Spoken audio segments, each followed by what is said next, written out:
सचिन तेंदुलकर को एक अच्छे क्रिकेटर के रूप में तो हम सभी जानते हैं, लेकिन क्या आपको ये पता है कि वो एक अच्छे बिजनेसमैन भी हैं? 5 चीजें जो हर एक उद्यमी को सचिन तेंदुलकर से जरूर सीखनी चाहिए। सबसे पहली चीज, सेट द गोल। जैसे अर्जुन को सिर्फ चिड़िया की आंख दिखाई दे रही थी, उसी तरह से सचिन तेंदुलकर को भी बचपन से ही क्लियर था कि मुझे क्रिकेटर ही बनना है, और यही कारण था कि वो 100 सेंचुरी का रिकॉर्ड बना पाए। एक उद्यमी के रूप में आपकी लाइफ में भी एक क्लियर गोल होना चाहिए। अगर आपकी लाइफ में कोई क्लियर गोल नहीं है तो आपकी पूरी जिंदगी बन जाएगी गोल गोल। दूसरी बात, चुनौतियों से सामना करना आना चाहिए। मुश्किलें किसके जीवन में नहीं आती, सभी के जीवन में आती हैं, लेकिन जो अंत तक रहता है खड़ा, उसी का नाम होता है सबसे बड़ा। सचिन तेंदुलकर की लाइफ में भी ऐसे ही अप डाउन्स आए, बहुत संघर्ष रहा है। जितनी आप सफलता देखते हैं ना, उसके पीछे बहुत बड़ा संघर्ष है। और एक बार की आपको बात बताएं, पाकिस्तान के साथ जब मैच था तो वकार यूनिस ने इतनी तेज गेंद फेंकी थी कि उनके नाक पे सीधा के टकराई थी। सब सोचे थे तो अब तो खेल खत्म, अब नहीं खेले गया, लेकिन वो उठ के खड़ा हुआ और बोला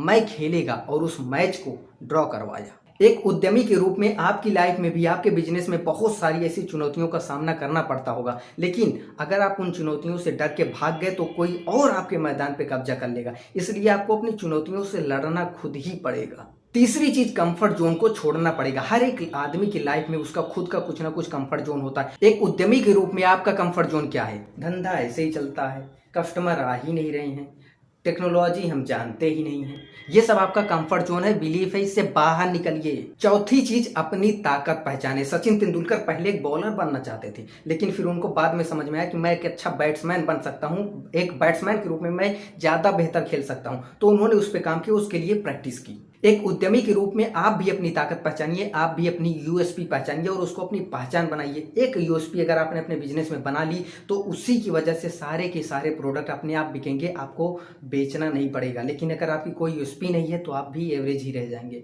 पांचवी चीज है, मेंटोर से गाइडेंस ले। सचिन तेंदुलकर के भी एक गुरु थे, रविकांत जी, जिन्होंने उनकी प्रतिभा को निखारने में उनकी बहुत मदद की, उनसे प्रैक्टिस कराए। सचिन तेंदुलकर 365 दिन प्रैक्टिस करते थे, कभी छुट्टी नहीं लेते थे, कभी गर्मी धूप बरसात ये सब कुछ नहीं देखते थे। तो आप भी देखिए कि आपका कौन गुरु बन सकता है, किसको आप अपना गुरु बना सकते हैं। गुरु बना लीजिए, उससे मार्गदर्शन लेते रहें ताकि आप अपने जीवन में आगे बढ़ते रहें। जैसे बोला नहीं जाता कि हर एक सफल आदमी के पीछे एक औरत का हाथ होता है, उसी तरह से मैं बोलना चाहूंगा कि हर एक सफल आदमी के पीछे एक अच्छे गुरु का भी हाथ होता है।